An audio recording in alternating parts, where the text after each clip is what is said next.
KBC में जिस तरह से सवाल इस बार पूछे जा रहे हैं, जो लोग भारत तेरे टुकड़े होंगे का नारा लगाते थे उनको एक यूथ लीडर के तौर पे ऑप्शंस जो 4 दिए जा रहे हैं उसमें उमर खालिद और कन्हैया कुमार जैसे लोगों का भी नाम है।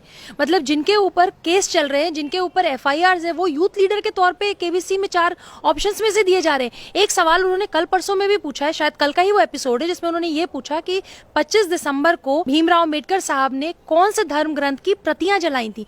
उसमें आप ये सोचिए कि उसमें ऋग्वेद है, उसमें भगवत गीता है, उसमें और भी ऐसे हैं जो सनातन धर्म से रिलेटेड हमारे धर्म ग्रंथ हैं उनके नाम लिए हैं, मनुस्मृति है, बहुत से नाम लिए गए। तो इस तरीके से ये जो 4 ऑप्शंस दिए जा रहे हैं कहीं ना कहीं हमारे पूरे समाज में बहुत खराब संदेश दे रहा है और पूरे वही एजेंडा चल रहा है जो एजेंडा लिबरल्स इस देश में या जिहादी इस देश में चलाते आए। क्योंकि उमर खालिद को यूथ लीडर अगर आप बोल रहे हैं, कन्हैया कुमार को अगर आप यूथ लीडर के तौर पे ऑप्शंस भी दे रहे हैं, क्यों दे रहे हैं?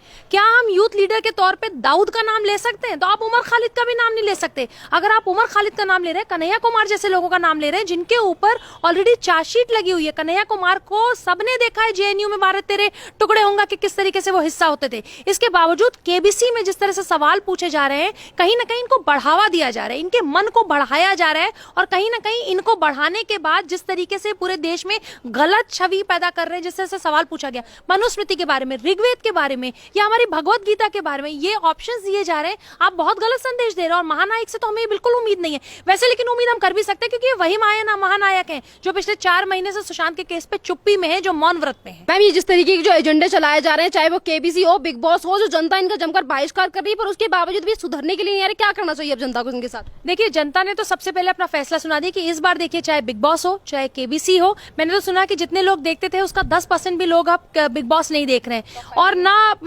केबीसी देख रहे हैं। तो जिस तरीके से जनता ने अपना समर्थन दिया है देश के लिए कि अगर आप देश के खिलाफ जाएंगे, अगर आप ऐसी कोई चीज दिखाएंगे तो हम मनोरंजन के लिए अपने देश की संस्कृति को बर्बाद नहीं होने देंगे, हम आपके इस तरह के शोज का बिल्कुल समर्थन नहीं करेंगे। तो जनता से तो मेरी अपील ये है कि जो थोड़े बहुत लोग अभी भी एंटरटेनमेंट के नाम पे देख रहे हैं, आप प्लीज इसको बंद करिए। ये एंटरटेनमेंट नहीं किया जा रहा है। आपके देश में, आपके ही देश में किस तरीके से आपके धर्म को, आपकी संस्कृति को बॉलीवुड खराब करता आया हुआ है, ये वही काम कर रहे हैं। तो आपके घर में अगर ये चैनल्स चले, ये अगर शोज चले, तो आप चैनल चेंज कर दीजिए, आप दूसरी चीजें देखिए, आप जनरल नॉलेज की कोई चीज देखिए, लेकिन जो लोग एजेंडा चला रहे हैं उनका समर्थन मत करिए। मैम, यहाँ पे आपने सही बात कही कि जिस तरीके से हमारी जो देश की जनता है वो जागरूक हो चुकी है और वो इनकी बातों में नहीं आएगी जिस तरीके की चीजें करते हैं। पर यहाँ पे सवाल ये भी है कि जो अपने आप को महानायक के पद कहते हैं और जो ये कहते हैं कि बादशाहत है उनकी बॉलीवुड में, फिर भी वो पैसे की आड़ में आकर इस तरीके की चीजें करते हैं। आज हमारे संविधान को लेकर 50 तरीके की चीजें की जाती हैं, फिल्मों से फिल्मों हो, इनकी फिल्में हो या फिर इनके कार्यक्रम हो, जिस तरीके से पूरे भारत में जो राष्ट्रहित है उसको पूरी तरीके से बदनाम करने की कोशिश जो की जाती है। वैसे देखिए, पीछे अभी हमने 1 साल पहले, अभी 8 महीने पहले हमने सीए का प्रोटेस्ट पूरे देश में देखा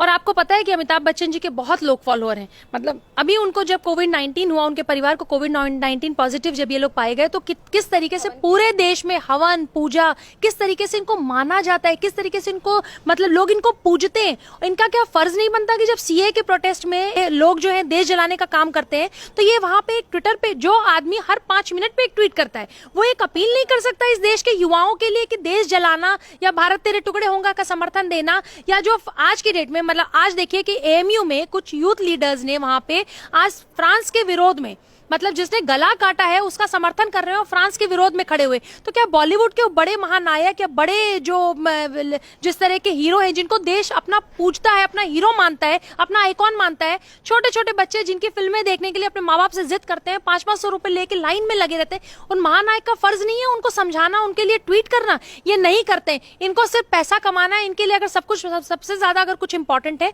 तो इनकी फिल्में रिलीज हो, ये पैसा कमाए, बड़े बड़े बंगले खरीदे, हमारे ही पैसों से बंगले खरीद रहे हैं, इसी जनता के पैसों से बंगले आ रहे हैं, इसी जनता के पैसों से इनके घर आ रहे हैं, गाड़ियां आ रही हैं, सब कुछ आ रही है। लेकिन ये जनता के लिए कि जनता जलाई ना जाए, दिल्ली में दंगे ना हो, बॉम्बे में दंगे ना हो, देश में दंगे ना हो, इसके लिए कोई अपील नहीं करते। शांति अपील का इनका कोई फर्ज नहीं है। और मैम, यहीं पे अगर सलमान खान के शो की बात करें तो उसकी टीआरपी भी एकदम 5 जो नंबर 5 है उसमें भी नहीं है। जिस तरीके से इन लोगों का रवैया रहा है तो जनता इनका इसी वजह से जमकर बहिष्कार कर रही है। देखिए, सबसे बड़ा बहिष्कार तो मुझे लगता है कि सुशांत के केस की वजह से हो रहा है, क्योंकि सुशांत के केस में जिनसे हमें उम्मीदें थी उन लोगों ने निभाया। मुझे सलमान खान से उम्मीद बिल्कुल भी नहीं थी, लेकिन मुझे महानायक से उम्मीद थी, मुझे अजय देवगन से उम्मीद थी, मुझे अक्षय कुमार से भी उम्मीद थी, क्योंकि इनको तो हम महानायक और बहुत अच्छे हीरो के तौर पर मानते हैं। इनकी फिल्में देखते हैं, इनको राष्ट्रवादी जैसे तानाजी आई पीछे, और जिस तरीके से अक्षय कुमार भी हमेशा देश से रिलेटेड फिल्में करते थे, अब ये समझ में आता है कि ये हमारे इमोशंस का किस तरह के इस्तेमाल करते हैं।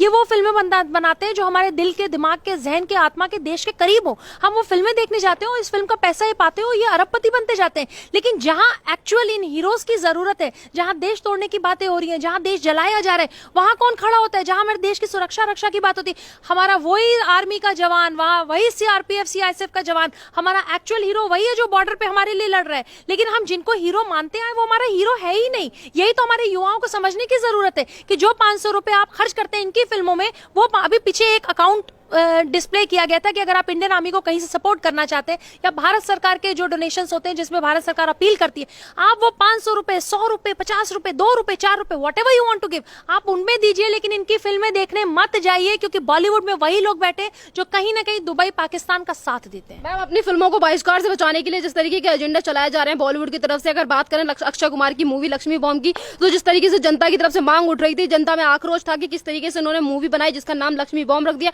तो मूवी का भी नाम बदल देते हैं और पोस्टर को भी बदल दिया अक्षय कुमार ने, तो इससे क्या लगता है इनकी मूवी को देखेंगे लोग? नहीं, बिल्कुल भी नहीं देखेंगे। देखिए, लक्ष्मी बम जिस तरीके से उन्होंने बनाया, मैं अभी आपको कह रही हूँ कि अभी दिवाली 15 दिन बाद दिवाली है, और दिवाली में लक्ष्मी जी की पूजा होती है। आप लक्ष्मी बम बना सकते हैं, आप अल्लाह फुलझड़ी बना सकते हैं, या अल्लाह के साथ कोई और नाम जोड़ सकते हैं, या क्रिश्चियनिटी में या और कहीं कुछ जोड़ सकते हैं। आप सारे धर्मों की इज्जत करिए ना।